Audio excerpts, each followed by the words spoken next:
Hi YouTube, Darth here.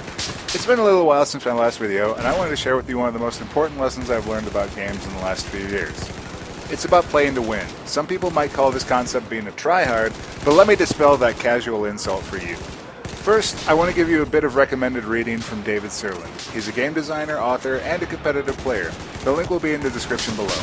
A lot of what I talk about today, with respect to Battlefield 4, will be a nod to what Sirlin has written about for years, and that's about playing to win, or in our case, being a tryhard, with a vengeance.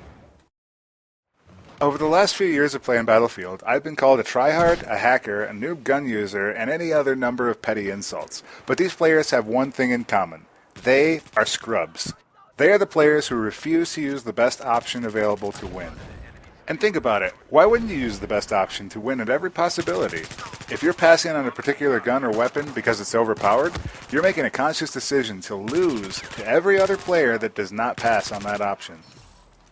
Here are some weapons that have been considered overpowered.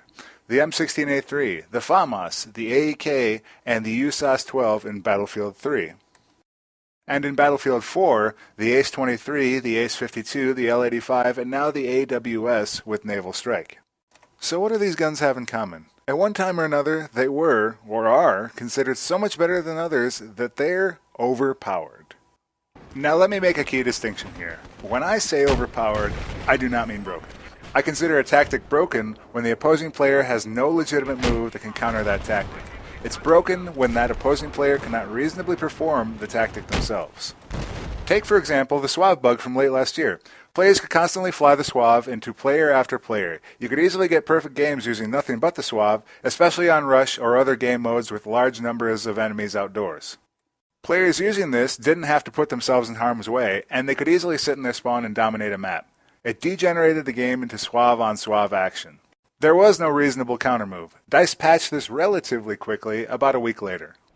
That's another key point. It's up to the developers to decide what the rules of the game are. You, the player, are just trying to do the best within the rules that they've given you. You should try to do as much as you can to have that winning edge every time and every day that you play. So how do you go about this path to victory? It's not about breaking the game. It's all about improving your game and how you play. You should always be looking for ways to be a better player. Chances are you're already well on the way if you're watching this video. Here are some quick tips. Number 1. Do your research. There are dozens of websites, commentators on YouTube, and forum posts that provide a wealth of information about the strategies, weapons, and ideas that pros use to win games. Remember that simply copying what others are doing does not give you understanding. Just because the AWS is popular in Battlefield 4 doesn't mean you can hold down the trigger and win. You have to be thorough in your understanding. Play with overpowered weapons. You'll quickly figure out what their weaknesses are. Number 2. Use the best tool for the job.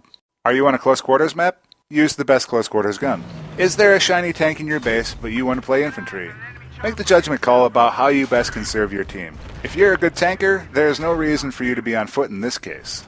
Is there an overpowered gun that wins every engagement? Then you should be using that gun. Why? Because other players are going to choose that gun too. Number 3. PTFO. PTFO stands for Play the Flipping Objective. Mostly.